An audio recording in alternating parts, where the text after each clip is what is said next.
To rebuild the valve, replacing the main piston, seals, and brine valve piston, you're going to need to turn the water off, or if you have a nice Fleck bypass, just swing that arm around 90 degrees, cut the water off.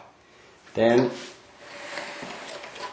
you're going to want to put it up into backwash. That will let any pressure that's still on the system squirt out the drain line. You don't need to unplug the power for this one, but if you feel safer, by all means, go ahead. Getting out the trusty screwdriver. You're going to have 2 or 4 screws here on the back, or if you have the L bracket version of this valve, you'll have a cover that lifts straight off. We are working on the econominer meter version, so we do have this little cable here. I'm going to go ahead and pull that out so that it won't be engaged here, because we're going to take the power head off of the unit. You can use a screwdriver, or if you got a couple socket wrenches.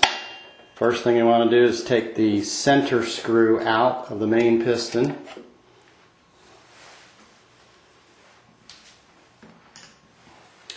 Then you have 2 screws on either side.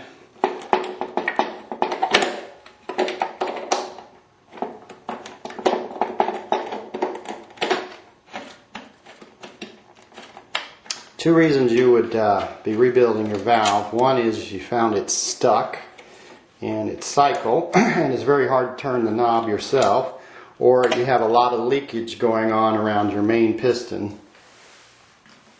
Both are common with age. And depending on how rough your water is would be how quickly or how often you might need to rebuild the system. Now, with the center screw and the 2 on either side, you tilt the power head slightly forward, wiggling it. There's a little catch right here. It'll come free. Now, your power head, you can set it aside out of the way.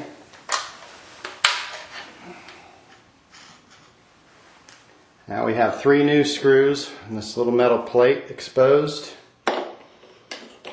Use a flathead screwdriver or a little socket wrench. The real old models don't allow you to use a screwdriver. You would have to use a socket.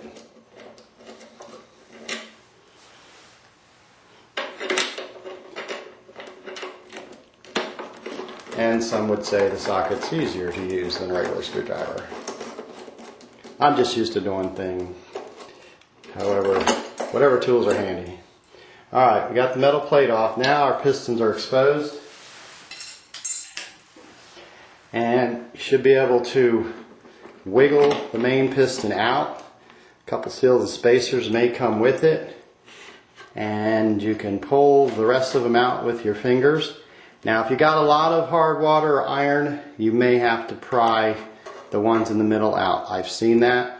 Average water, you can fish them out with just your fingers.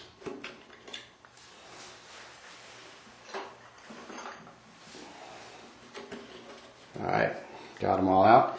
The brine valve, sitting in this hole. Sometimes it may seem like it's not going to come out.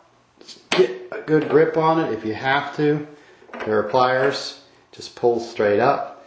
You notice there's an O-ring on it, that will stay. There's another one just like it that will stay down on the bottom of this hole.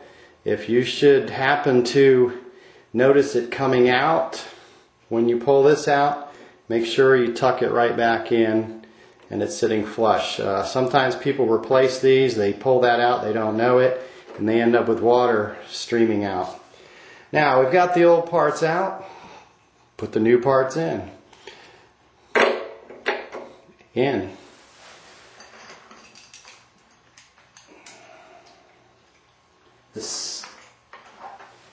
The seals and spacers are just going to form a sandwich. Start with a seal and end with a seal. Rubber seal goes down, just push it down with your finger. There's they're identical on either side, so there's no up or down to this. Get that plastic spacer down there, another seal. Just kind of run your finger around, make sure it's seated. Put the plastic spacer, whoops, stay in there. Seal, spacer, seal, spacer, seal. Got a new piston. This is a softener piston, you can tell by the white top. Some older pistons used green Teflon, this is gray Teflon. That doesn't matter. Softeners are white top, backwashing only, and green sand and a few other filters might be black top. And they do make a gray top, low water, sometimes used on city water, but not too often. Any of them would work. They just have different backwash times based on that. Alright, set that in there. Metal plate goes right back on. Now you'll notice it's sitting up a ways. That's normal. It's not going to go all the way down until we screw it down with these 3 screws. So don't be surprised if your plate's sticking up. In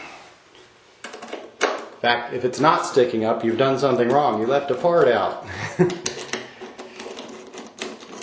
these bad boys on there.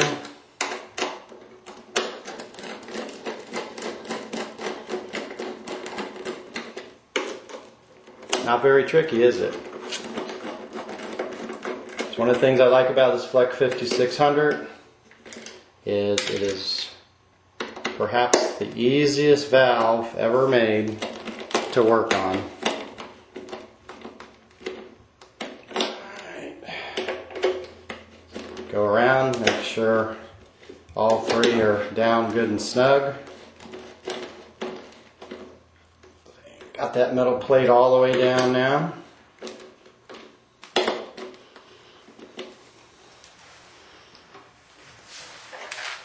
Put the power head back on. Just goes right over the holes.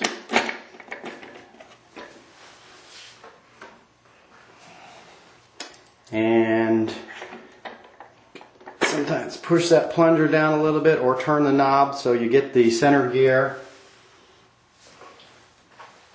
lined up. I usually get that screw in there first. It's self-tapping thread on this little screw, so kind of go backwards just a hair till you feel the groove, then you can go ahead and spin it on in. No need trying to make a new set of threads. And it snugs up against the washer. It doesn't actually get tight because that is a moving connection. And we got these 2. Go ahead and use the socket this time. You either need a fairly big flathead or 3/8 socket. I think this is to get these down here.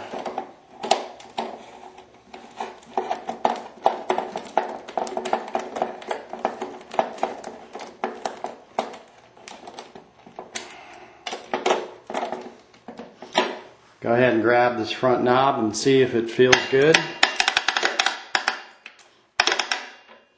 And that clicking noise is just the motor gear mechanism ratcheting as it should, letting you turn it freely.